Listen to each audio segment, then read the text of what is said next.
Net paper one series में आज का टॉपिक है अनुसंधान के चरण। अनुसंधान योग्यता यानी कि रिसर्च एप्टीट्यूड, जो कि यूनिट 2 है नेट पेपर वन का। मैं आज का टॉपिक है अनुसंधान के चरण। तो अनुसंधान के चरण मीन्स कि स्टेप्स ऑफ रिसर्च। रिसर्च में हम कौन कौन, जब भी कोई रिसर्च होती है उसमें एक डेफिनेट स्टेप्स को फॉलो किया जाता है यहाँ पे, क्योंकि जो रिसर्च होती है वो क्या होता है, व्यवस्थित व्यवस्थित शोध यानी कि सिस्टमैटिक रिसर्च होता है। तो इसमें कौन कौन से स्टेप्स को हम फॉलो करते हैं। सबसे पहले तो डिफाइन द प्रॉब्लम यानी कि समस्या को परिभाषित करें। कोई भी रिसर्च हो रही है, कोई भी शोध हो रहा है, वो किसी न किसी प्रॉब्लम के बारे में या तो पता करने के लिए होगा, या फिर उस जो समस्या है उसका कुछ ना कुछ समाधान हम ढूंढ रहे होते हैं, या कोई सर्वे हम करते हैं जिसमें हमें चीजों का पता चलता है, या फिर उसका हम सॉल्यूशन निकालेंगे। तो जो भी हमारा रिसर्च प्रॉब्लम है जिस पर हम रिसर्च करना चाहते हैं उसे हम परिभाषित करेंगे। जैसे कि फॉर एग्जाम्पल हमें ये देखना है कि बच्चे जो हैं किसी भी एरिया में, उनका जो मोटापा है, उनकी जो ओबेसिटी है वो बढ़ रही है, तो वो क्यों बढ़ रही है, इस पे हमें रिसर्च करनी है। सपोज फॉर एग्जाम्पल ये हमारा रिसर्च का टॉपिक है, तो हमने परिभाषित कर लिया कि हम किस पे रिसर्च कर रहे हैं। उसके बाद हम क्या करेंगे, अनुसंधान को डिजाइन करेंगे, डिजाइन द रिसर्च। देखो अनुसंधान दो तरीके से हो सकते हैं, एक तो भौतिक विज्ञान फिजिकल साइंसेस। तो फिजिकल साइंसेस जैसे कि नेम से ही पता चल रहा है, इसमें हम कुछ न कुछ प्रयोग करते हैं, प्रयोगात्मक टाइप के ये होते हैं। और दूसरे हैं सामाजिक अनुसंधान यानी कि सोशल रिसर्च, जो कि सोशल साइंस के फील्ड में होते हैं, जिसमें कि कुछ ना कुछ समाज से रिलेटेड, लोगों से रिलेटेड ये रिसर्च होती है। जैसे कि अभी ये जो बच्चों का जो ओबेसिटी है, उनका जो मोटापा है, उस पर जो रिसर्च हो रही है वो क्या है, एक सोशल रिसर्च है। तो उसी तरीके से जिस तरीके का भी हमारा रिसर्च है, हम उसको उसे हम डिजाइन करते हैं अनुसंधान को। फिर हम डेटा संग्रह करेंगे। डेटा कलेक्ट करने से पहले हम क्या करेंगे, सैंपल लेंगे यानी कि नमूना निर्दिष्ट। सैंपल यानी कि बहुत सारे बच्चों को हमने इकट्ठा किया, जितने भी उस एरिया में बच्चे रहते हैं, क्योंकि हमें बच्चों का जो मोटापा बढ़ रहा है, जो ओबेसिटी बढ़ रही है, उसका हमें कारण पता करना है। तो बहुत सारे बच्चे हमने लिए, उनका एक नमूना यानी कि सैंपल हमने कलेक्ट कर लिया यहाँ पे। फिर हम डेटा एकत्र करेंगे कि जो बच्चे हैं उनकी हाइट कितनी है, हाइट के साथ में उनका वेट कितना बढ़ रहा है, उनका जो फूड हैबिट है, वो खाना क्या खाते हैं, और उसके बाद उनको कोई डिजीज तो नहीं है, कोई बहुत सारी बीमारियां भी हो जाती है कभी कभी बच्चों को, कुछ ना कुछ उससे रिलेटेड हर एक डेटा हम यहाँ पे कलेक्ट कर लेते हैं। उसके बाद फिर हम एनालाइज करेंगे डेटा का, हम विश्लेषण करेंगे, देखेंगे कि बच्चों का वेट कितना बढ़ रहा है, और जिन बच्चों का वेट बढ़ा हुआ है उनका ईटिंग हैबिट क्या है, क्या क्या वो खाते हैं, फास्ट फूड तो नहीं खाते ज्यादा, या फिर उनको कोई डिजीज तो नहीं है। इन सब चीजों का पे पूरा विश्लेषण करने के बाद फिर हम उस पर अपनी रिपोर्ट तैयार करेंगे, रिपोर्ट लिखेंगे, रिसर्च पेपर लिखेंगे, और फिर हम उसको पब्लिश भी कर सकते हैं। तो ये क्या है, डिफरेंट स्टेप्स हैं रिसर्च को करने के। तो दीज आर द अनुसंधान के चरण। क्रिशवेल ने अपनी एक परिभाषा दी है, उनकी परिभाषा के अनुसार अनुसंधान में तीन बुनियादी चरण होते हैं।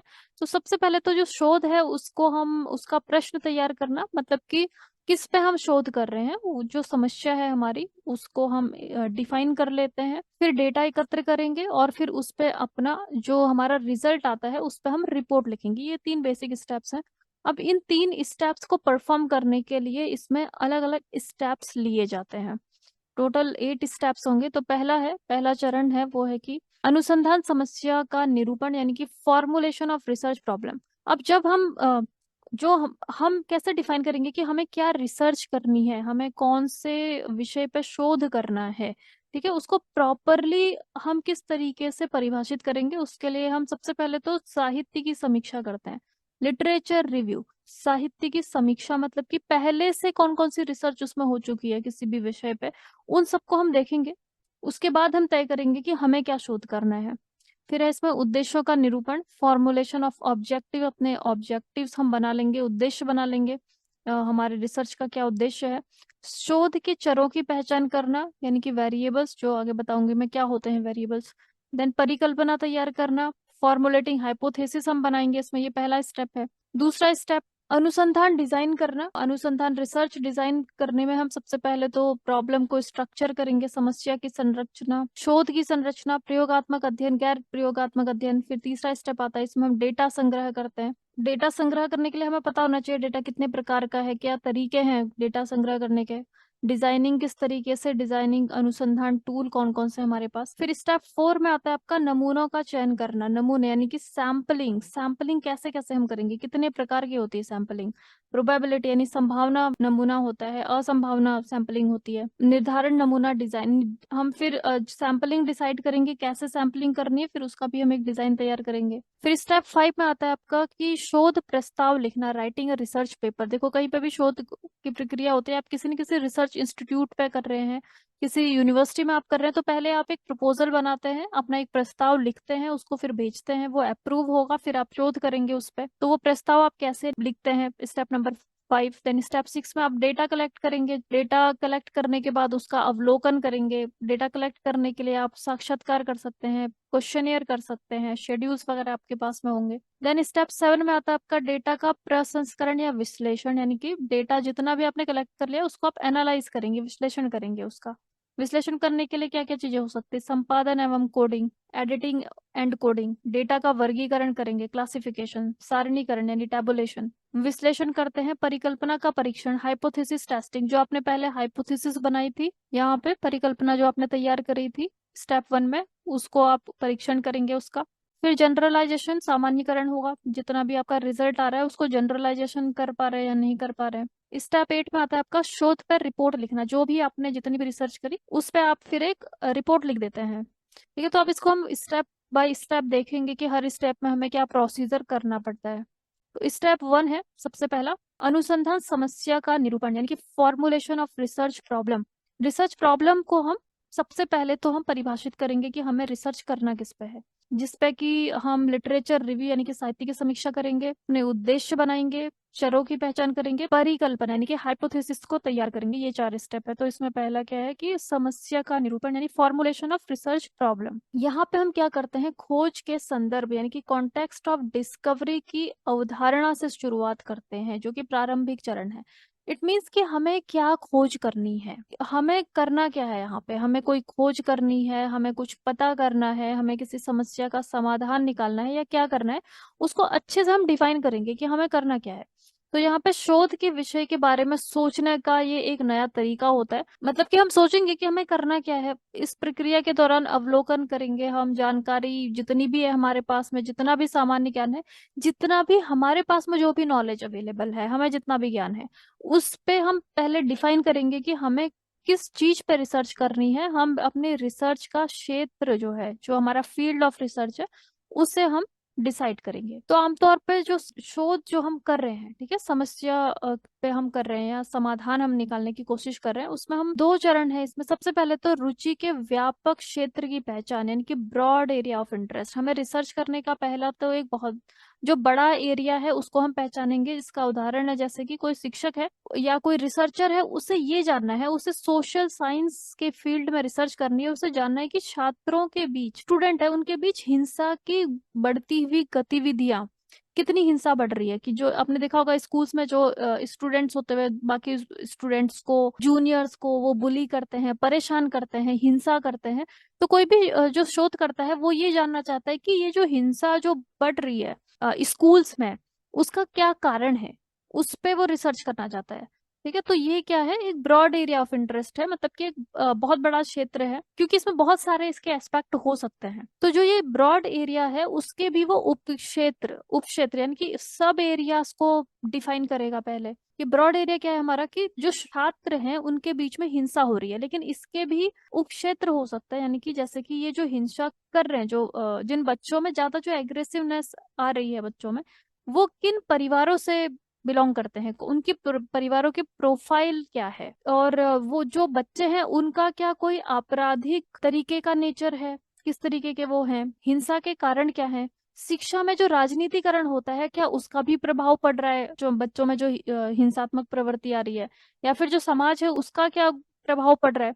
तो ये क्या हो गया, ये अलग अलग क्षेत्र हो गए। हमारा ब्रॉड एरिया क्या है कि छात्रों में हिंसा का हमें पता करना है, लेकिन उसमें भी हम अलग अलग क्षेत्र में या उप क्षेत्र यानी कि सब एरियाज पे हम रिसर्च कर सकते हैं, हम कुछ भी जान सकते हैं यहाँ पे। तो हमने डिफाइन कर लिया, अपने उप क्षेत्रों को भी हमने डिफाइन कर लिया। अब जो रुचि का जो क्षेत्र है, मतलब कि अब जो शोध करता है वो अब इसमें बहुत सारे एरियाज हो सकते हैं, और भी बहुत सारी चीजें इसमें हो सकती हैं, 10, 20, 25, 50 चीजें इसमें हो सकती है जिसपे कि रिसर्च होगी।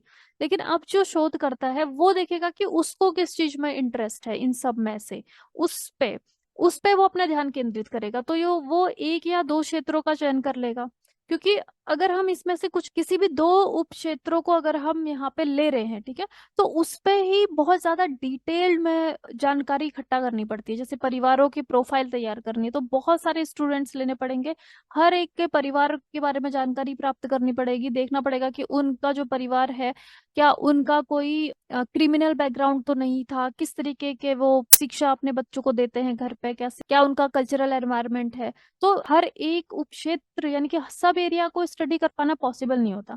इसलिए जो जो शोध करता है वो अपने इंटरेस्ट के हिसाब से 2-3 एरियाज को यहाँ पे सेलेक्ट कर लेता है, और बाकी के जो सब एरियाज है उनको वो हटा देगा, और उन्हीं चीजों पे वो फोकस करेगा जिसपे कि उसका रियल इंटरेस्ट है। कमियों की पहचान करना यानी कि आइडेंटिफाइंग द गैप्स। देखो, आइडेंटिफाइंग द गैप्स का मतलब ये है कि बहुत सारे शोधकर्ता है जो कि शोध करते रहते हैं, बहुत सारी रिसर्च ऑलरेडी हो चुकी है, जैसे कि बच्चों में हिंसा क्यों हो रही है, क्या हो रही है, बहुत सारे पहले से भी बहुत सारे रिसर्चर्स ने रिसर्च करी होगी। तो जो एरियाज छूट गए हैं, जिन एरियाज पे शोध पहले नहीं हुआ है, उन एरियाज पे अगर रिसर्च करी जाती है तो वो ज्यादा सही रहेगा। इसी को ही हम क्या कहते हैं कि आइडेंटिफाइंग द गैप, यानी कि जो कमी रह गई है शोध में, जो जिन एरियाज में शोध नहीं हो पाया है, उन पे रिसर्चर उन एरियाज को वो पहचानता है, उनको आइडेंटिफाई करता है, और फिर उनकी एक सूची बनाएगा कि किस किस कौन कौन सी एरियाज हैं जिन पे कि हम कुछ नया इसमें रिसर्च कर सकते हैं।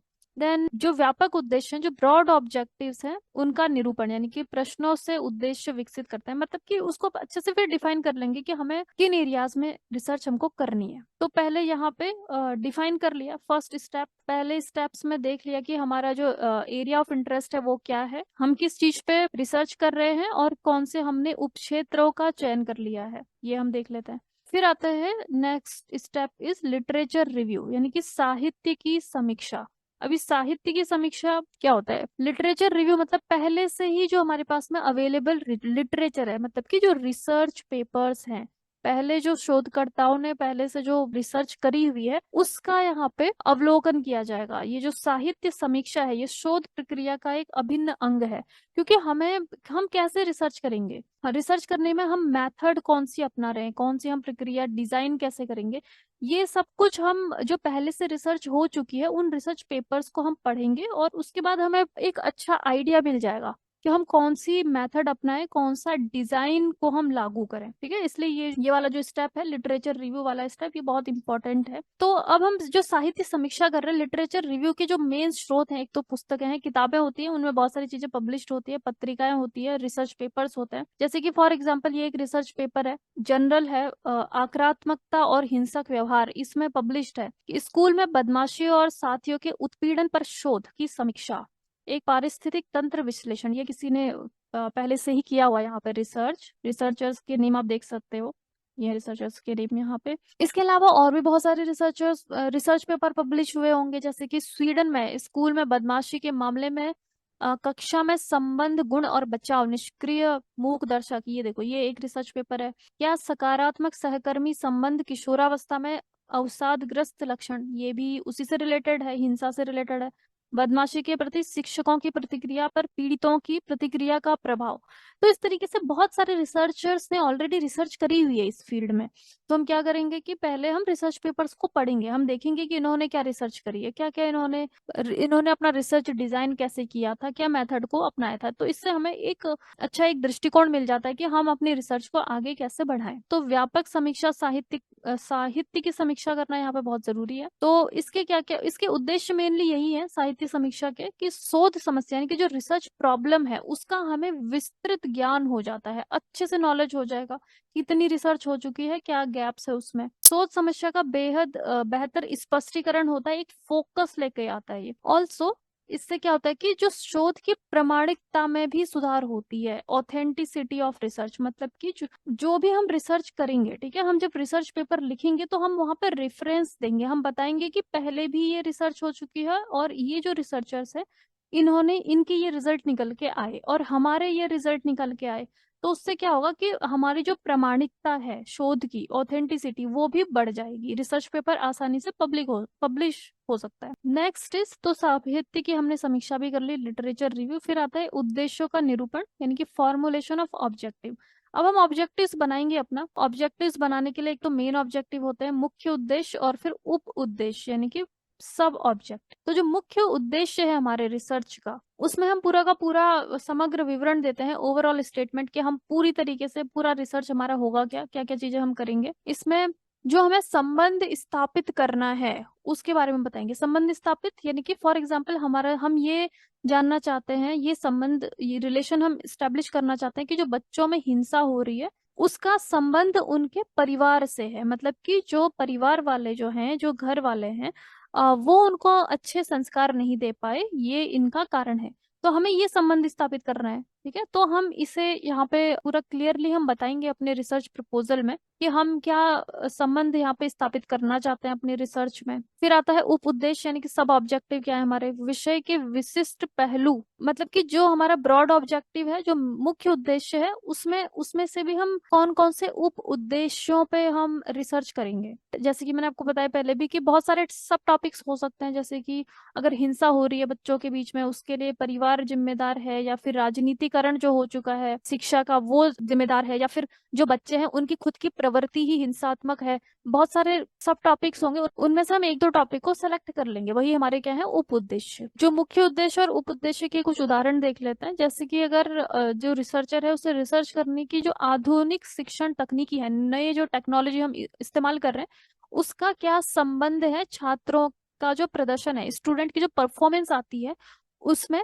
आधुनिक जो टेक्नोलॉजी है उसका क्या संबंध है। ठीक है, तो हम यहाँ पे दो स्कूल्स ले लेते हैं, जहाँ पे कि पहला स्कूल जहाँ पे पारंपरिक तरीके से ट्रेडिशनल क्लासरूम चल रहे हैं, जैसे कि नॉर्मली देखा जाएगा आपको जो गवर्नमेंट स्कूल्स होते हैं उसमें नॉर्मल इस तरीके से पढ़ाई होती है। यहाँ पे जो छात्र है एक शिक्षण मॉड्यूल यानी कि एक फिक्स्ड उनका तरीका है पढ़ाने का, कि टीचर आएगा स्कूल में और क्लास में और फिर वो बच्चों को पढ़ाता है। अब जो मॉडर्न क्लासरूम्स हैं, ठीक है, यहाँ पे क्या होगा कि इंटरेक्शन ज्यादा होता है बच्चों का और टीचर के बीच में, इंटरेक्टिव तरीके से स्टडी करी जाती है। ठीक है, तो यहाँ पे जो पारंपरिक यानी कि जो ट्रेडिशनल स्कूल है, वहाँ पे विद्यार्थी सुनते हैं व्याख्यान यानी कि लेक्चर को, बस वो सुन लेते हैं, टीचर आता है बता के चले जाता है। लेकिन जो मॉडर्न स्कूल्स हैं, ठीक है, अब यहाँ पे क्या होगा कि जो बच्चे हैं उनको मार्गदर्शन के साथ अवधारणा को लागू, मतलब जो भी उनको कॉन्सेप्ट पढ़ाया जाता है उसको फिर वो एक एक्सपेरिमेंटल तरीके से उसको प्रयोग भी करते हैं। एनालिटिकल पावर उनकी यहाँ पे ज्यादा बढ़ाने पे ज्यादा ध्यान दिया जाता है। ठीक है, तो इस तरीके से दो स्कूल्स में जाके सर्वे किया जा सकता है, क्योंकि जानना क्या है, शोधकर्ता को ये पता करना है कि जो आधुनिक तकनीकी से अगर पढ़ा रहे हैं तो क्या उससे बच्चे ज्यादा सीख पाते हैं। ये हमारा रिसर्च का टॉपिक है। तो ये तो हो गया हमारा मुख्य उद्देश्य कि शिक्षा, आधुनिक न्यू टेक्नोलॉजी का बच्चों के प्रदर्शन पे क्या प्रभाव पड़ता है। मुख्य उद्देश्य ये है। अब हम देखते हैं कि इसके उप उद्देश्य यानी कि सब ऑब्जेक्टिव क्या क्या हो सकते हैं। सब ऑब्जेक्टिव हो सकता है जैसे कि आधुनिक शिक्षण तकनीकी का जो उपयोग है और छात्रों के प्रदर्शन के बीच संबंध की सीमा का पता लगाना। मतलब कि यही पता करना चाहते हैं कि जो अभी टेक्नोलॉजी इस्तेमाल करी जा रही है, नई जो टेक्नोलॉजी है, उसका क्या इम्पैक्ट है। दूसरा ये कि जो सरकारी स्कूल है और जो प्राइवेट स्कूल्स हैं उसमें आधुनिक जो तकनीकी का इस्तेमाल किया जा रहा है उसमें क्या क्या डिफरेंस है, उनमें उनकी तुलना करी जा सकती है। कि गवर्नमेंट स्कूल का डेटा लेंगे और प्राइवेट स्कूल्स का डेटा लेंगे, वहां पे देखेंगे कि गवर्नमेंट स्कूल में कितनी न्यू टेक्नोलॉजी इस्तेमाल करी जा रही है, प्राइवेट स्कूल में कितनी करी जा रही है। ये दूसरा सब ऑब्जेक्टिव हो सकता है।